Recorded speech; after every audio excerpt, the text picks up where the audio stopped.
भगवान शिव के धनुष पिनाक को क्यों श्री रामचंद्र जी ने कैसे खेल खेल में तोड़ दिए हैं, आइए हम जानते हैं। राम के धनुष की टंकार शत्रुओं को भयभीत कर देती है। राम कई तरह के दिव्यास्त्रों का संचालन कर जानते हैं। इन दिव्यास्त्रों का वेग और ऊर्जा सहन करने की सामर्थ्य भी राम के पास है।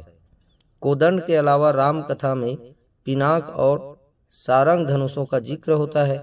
ये तीनों धनुषों का निर्माण कैसे हुआ, साथ ही राम के जीवन में इनका क्या महत्व है, इसके पीछे की जो पौराणिक कथा है उनको जानना बेहद जरूरी है।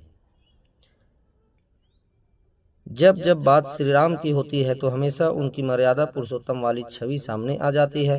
लेकिन राजा दशरथ के ज्येष्ठ पुत्र राम पराक्रमी और शूरवीर भी थे। लंकाधिपति रावण के वध के साथ साथ राम पूरे राक्षस कुल का नाश कर देते हैं। राम के समान पराक्रमी वीर और धनुर्विद्या में निपुण कोई दूसरा योद्धा नहीं मिलता। अयोध्या के महाराजा दशरथ के 4 पुत्र थे, जिनमें ज्येष्ठ पुत्र राम दशरथ को सबसे प्रिय थे। चारों राजकुमार बड़े होने लगते हैं तो उनकी शिक्षा दीक्षा की जिम्मेदारी राजगुरु वशिष्ठ को मिलती है। महर्षि वशिष्ठ चारों राजकुमारों को शास्त्रों के साथ साथ शस्त्र ज्ञान भी देते हैं, ताकि राजकुमार बड़े होकर पिता के जैसे पराक्रमी बने। शत्रु आक्रमण से अयोध्या की रक्षा के लिए राजकुमारों को दिव्यास्त्रों का ज्ञान भी आवश्यक था। त्रेता युग में महर्षि विश्वामित्र और परशुराम शस्त्र और शास्त्रों के सबसे बड़े ज्ञाता थे। परशुराम जी क्षत्रियों के विरुद्ध थे, साथ ही वो क्षत्रियों को शस्त्र और शास्त्रों की दीक्षा न देने का प्रण लेते हैं। अब महर्षि विश्वामित्र ही इकलौते थे जो ये दायित्व निभा सकते थे। राम लक्ष्मण को लेने विश्वामित्र क्यों आते हैं, आइए जानते हैं यह कथा। उधर ऋषि मुनियों पर राक्षसों के हमले बढ़ते जाते हैं। महर्षि विश्वामित्र राक्षसों का विनाश तो कर सकते थे, लेकिन इससे उनके जप तप में बाधा आती। इसलिए महाराज दशरथ से महर्षि विश्वामित्र मिलने अयोध्या पहुंचते हैं, ताकि राक्षसों के हमले से ऋषि मुनियों की रक्षा हो सके। महर्षि राजा दशरथ को सारी बात बताते हैं, साथ ही राम और लक्ष्मण को अपने साथ ले जाने की इच्छा जताते हैं। हालांकि पुत्र मोह में राजा दशरथ राम को जंगल भेजने से मना कर देते हैं। गुरु वशिष्ठ के समझाने पर दशरथ मान जाते हैं और राम लक्ष्मण को विश्वामित्र के साथ उनके आश्रम भेज देते हैं। राम को दिव्यास्त्रों का ज्ञान किसने दिया? राम और लक्ष्मण के पहरे में ऋषि मुनि भय मुक्त होकर यज्ञ आदि करते हैं। एक बार विश्वामित्र के आश्रम में ताड़का और मारीच का हमला होता है। राम अपने दिव्यास्त्र से मायावी ताड़का का वध कर देते हैं, जबकि एक उसके बेटे मारीच को कई योजन दूर फेंक देते हैं। महर्षि विश्वामित्र राम और लक्ष्मण को सभी दिव्यास्त्रों का संचालन सिखाते हैं, जबकि एक उसके बेटे मारीच को कई योजन दूर फेंक देते हैं। महर्षि विश्वामित्र राम और लक्ष्मण को सभी दिव्यास्त्रों का संचालन सिखाते हैं। साथ ही राम को ब्रह्मास्त्र, नागास्त्र, वैष्णवास्त्र, नारायणास्त्र, आग्नेयास्त्र जैसे दिव्यास्त्रों का आह्वान मंत्र भी बताते हैं। साथ ही राम को इन दिव्यास्त्रों के संचालन के लिए दिव्य धनुष कोदंड भी देते हैं। कोदंड में इतनी सामर्थ्य होती है कि वो इन दिव्यास्त्रों का संधान कर सकता है। कोदंड धारण करने की वजह से भगवान राम कोदंड भी कहलाए। कोदंड के अलावा राम के जीवन से पिनाक और सारंग भी जुड़े हैं। अब इन 3 दिव्यास्त्रों से जुड़ी पौराणिक कथा क्या है, आइए ये भी जानते हैं। पिनाक और सारंग धनुषों का निर्माण। मान्यता है कि सतयुग में महर्षि कण्व ब्रह्मादेव की घोर तपस्या में लीन थे। घोर तप करते करते उन्हें कई बरस बीत गए। उनके शरीर पर दीमक ने अपना घर बना लिया। मिट्टी की बाबी पर बांस का पेड़ उग आया। कण्व की तपस्या से प्रसन्न होकर ब्रह्मादेव उन्हें वरदान देते हैं। साथ ही वो दिव्य बांस देवशिल्पी विश्वकर्मा को सौंप देते हैं। विश्वकर्मा उस बांस से 2 शक्तिशाली धनुष बनाते हैं, जिनके नाम हैं पिनाक और सारंग। पिनाक को भगवान शंकर धारण करते हैं, जबकि श्री हरि विष्णु सारंग धनुष को धारण करते हैं। माना जाता है कि भगवान शिव ने पिनाक से ही त्रिपुरासुर का वध किया था। फिर ये पिनाक धनुष देवों को सौंप दिया गया। देवों के पास से होता हुआ पिनाक राजा जनक के पूर्वज देवरात के पास पहुंचा। देवरात के बाद पिनाक धरोहर स्वरूप मिथिला के राजा जनक के पास सुरक्षित रहा। पिनाक के संदर्भ में दो पौराणिक कथाएं प्रचलित हैं। राजकुमार राम ने क्यों तोड़ा शिव धनुष?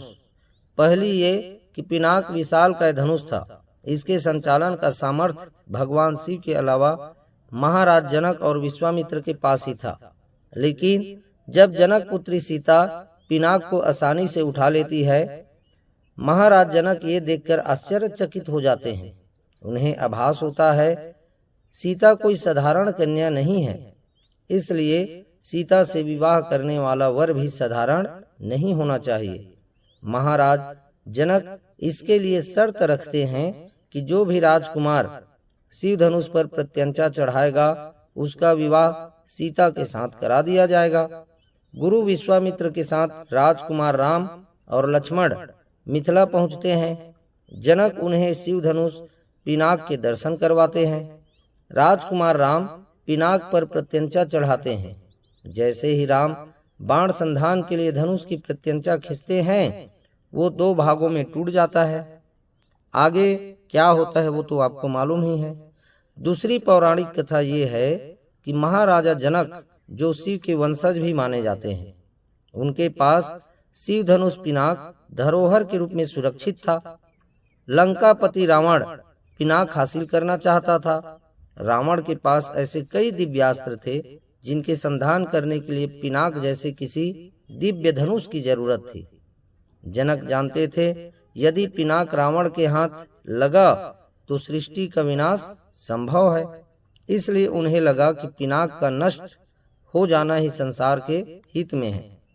संभव है कि महाराज जनक ने अपनी पुत्री सीता के विवाह के लिए पिनाक पर प्रत्यंचा चढ़ाने की शर्त इसलिए रखी ताकि राम के हाथों पिनाक नष्ट हो जाए।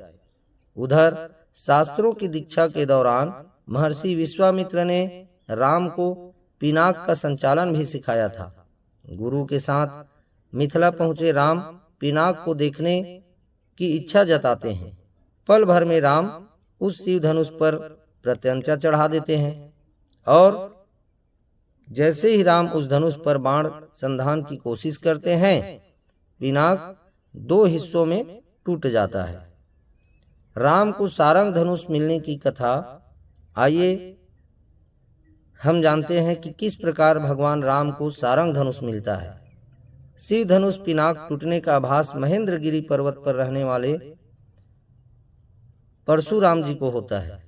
अपने आराध्य का धनुष टूटने से वो बेहद कुपित होते हैं।